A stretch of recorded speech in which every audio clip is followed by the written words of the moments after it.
Assalamualaikum warahmatullahi wabarakatuh. Obrolan rumah tangga antara Satiem dan Bondet. Mas, aku njaluk duit. Duit? Gaya apa? Lah sing anggaran nang mall lak wis tak kei wingi sih. Sing iki dudu gawe blonjo nang mall, Mas. Tapi jare koncoku, aku kudu rajin renang ben awakku dadi langsing, Mas. Ojo percaya. Iku ngono hoax Sri. Jenenge sapa mau? Wis angel. Satiem. Ojo percaya, iku ngono hoak. Yem.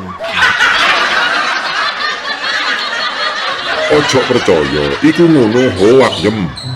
Deloken iwak paus. Ben dino renang nang laut ya tetep ae lemu gak langsing-langsing. Ngarep daplek kan ini. Kan iku mulane arek wis tanganmu ndek iku apa kan.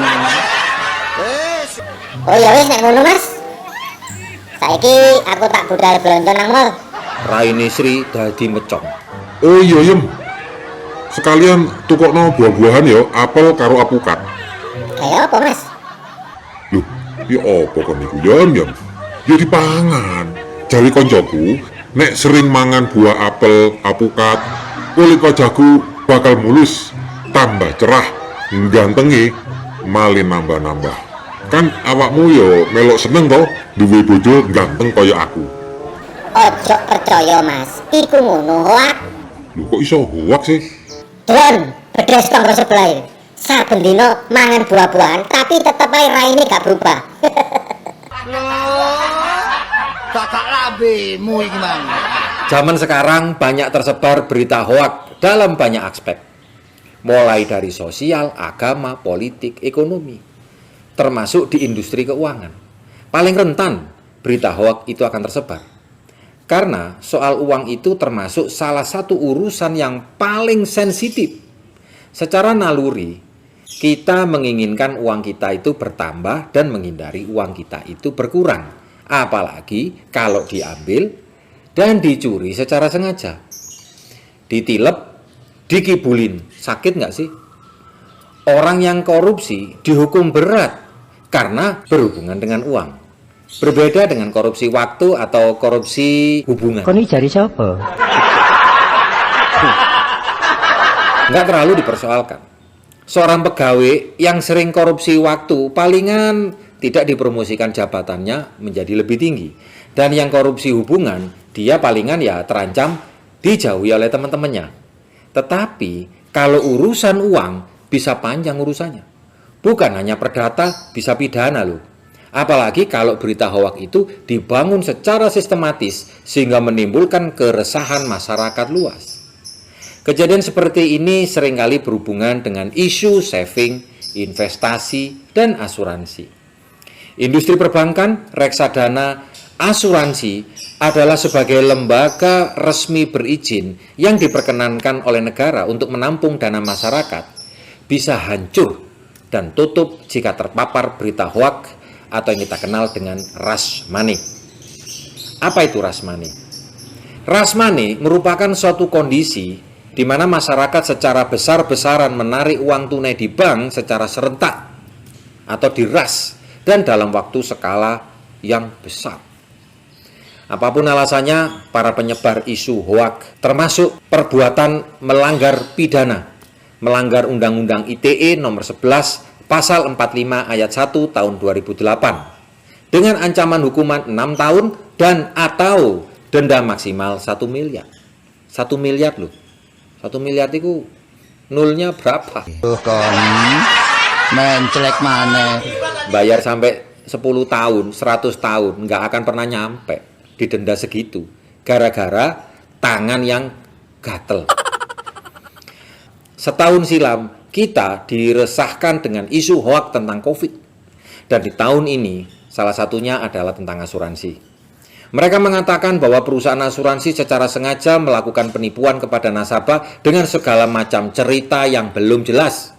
Dibumbui lagi dengan persepsi yang tidak benar. Kita harus berhati-hati dengan orang-orang bodoh yang berjumlah banyak.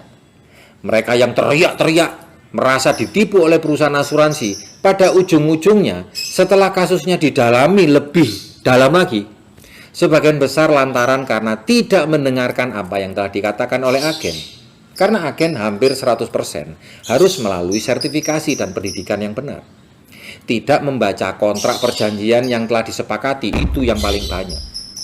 Dan ketika mereka rame-rame melakukan komplain, lalu ditunjukkan kontrak yang sudah mereka sepakati, tidak ada satupun pasal yang dilanggar oleh perusahaan.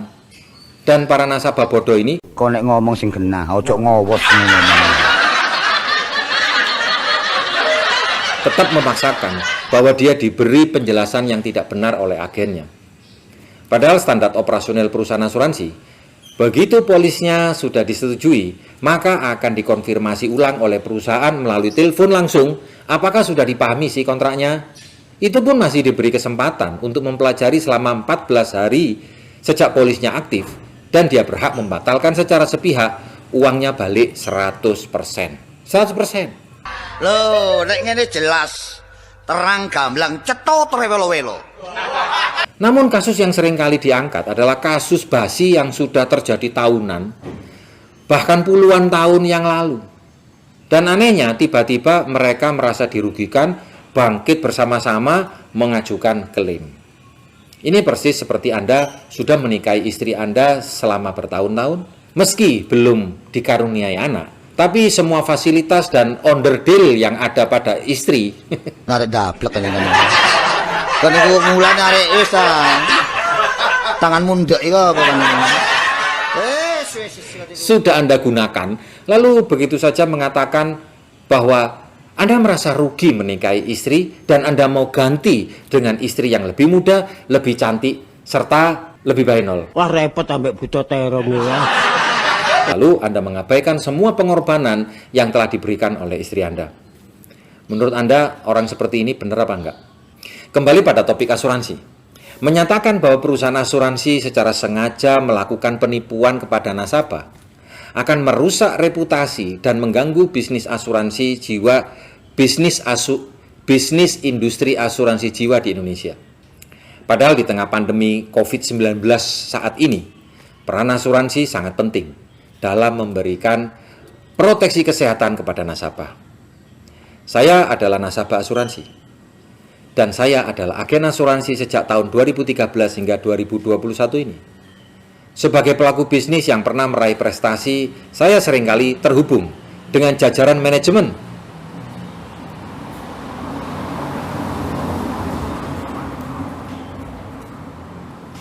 Baik level manajemen kelas bawah, menengah, bahkan level CAO, COO, bahkan CEO. Hampir seluruh jajaran manajemen perusahaan di Allianz saya pernah ketemu. Saya pernah ngobrol dengan mereka. Seluruh regulasi pun juga sudah kami pelajari. Apa kesimpulannya? Ini senada dengan apa yang dikatakan oleh Direktur Eksekutif AAJI, Bapak Togar Pasaribu. Beliau mengatakan, industri asuransi jiwa diatur dan dilindungi oleh undang-undang. Dalam melakukan proses bisnisnya, perusahaan asuransi juga harus proper dengan berbagai regulasi yang telah diterbitkan oleh Otoritas Jasa Keuangan atau OJK. Dengan berbagai aturan main yang sangat ketat, perusahaan asuransi tidak dapat melakukan penipuan ke nasabahnya. Industri asuransi diawasi secara ketat oleh OJK sebagai regulator, sehingga tidak memungkinkan sebuah perusahaan asuransi bisa menipu nasabahnya. Semua ketentuan tentang perlindungan asuransi ada di dalam polis, dan nasabah bisa membatalkannya jika tidak setuju. Kalaupun ada nasabah yang komplain, bisa saja terjadi. Ya, disebabkan karena beberapa hal, seperti misalnya malas membaca polis, minim pemahaman produk, dan mudah percaya tanpa bertanya lebih banyak.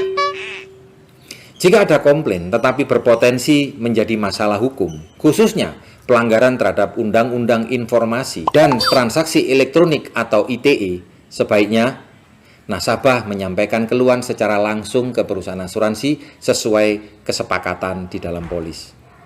Menurut Bapak Togar, sebuah produk asuransi jiwa itu sejatinya adalah perlindungan untuk kesehatan dan nilai ekonomi nasabah secara jangka panjang. Oleh karena itu tidak dapat diutamakan sebagai instrumen investasi yang bersifat jangka pendek. AAJI meminta masyarakat untuk tetap berasuransi, terutama di tengah kondisi pandemi COVID-19 dengan memilih perusahaan asuransi yang berkinerja baik dan agen pemasarannya telah berlisensi. Baru-baru ini, Subdit Cybercrime, Direktorat Reserse Kriminal Khusus Polda Metro Jaya menangkap seorang pelaku penyebar informasi dan berita tidak benar atau hoax yang merugikan reputasi dan bisnis sebuah perusahaan asuransi nasional. Tersangka berinisial Bob ditangkap di tempat persembunyiannya di salah satu daerah di Sumatera Utara. Kabid Humas Polda Metro Jaya Kombes Polisi Yusri Yunus mengatakan tersangka menyebar informasi hoax di berbagai platform sosial media seperti Facebook, Twitter, Instagram, dan YouTube. Si Bob ini membuat postingan dan video yang menyatakan bahwa perusahaan asuransi nasional tersebut dan tenaga pemasarannya dengan secara sengaja telah menipu dan merugikan nasabahnya. Bahkan selain menghina dan mencemarkan nama baik tenaga pemasar dan perusahaan asuransi, pelaku juga memprovokasi dan menghasut nasabah asuransi untuk menarik uangnya dari perusahaan asuransi tersebut.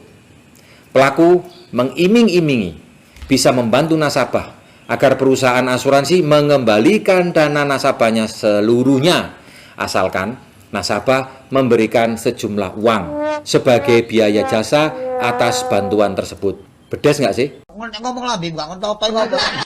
Iku gak pinter. Iku anak metel arane. Oh, bedes iku. Rupamu kok orangutan kok niku. Wes kali luput kali niku. Berdasarkan pemeriksaan, tindak kriminal yang dilakukan pelaku dipicu oleh motif sakit hati dan mencari keuntungan pribadi.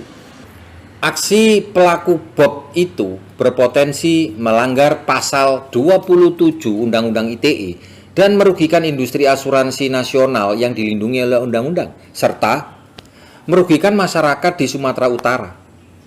Dan ini adalah sebuah musibah. Hanya karena satu orang nila setitik rusak susu sebelanga. Wes. Lumut. Mari kita cerdas dalam memilih dan memilah berita. Jangan percaya hoak. Atau Anda yang ikut-ikutan grup yang mau melakukan gugatan kepada perusahaan asuransi, padahal Anda sendiri belum yakin merasa benar. Acuan Anda adalah apa yang tertera di kontrak, bukan apa yang dibilang agennya. Kalau Anda mau tenang, baca polis Anda dengan seksama. Boleh Anda mengajukan gugatan ke Dewan Perwakilan Rakyat. Di negara demokrasi, setiap orang berhak untuk mengajukan apapun karena ini adalah negara demokrasi. Tetapi marilah kita bijaksana di dalam menentukan langkah ke depan. Tanpa dasar pengetahuan, Anda akan tersesat.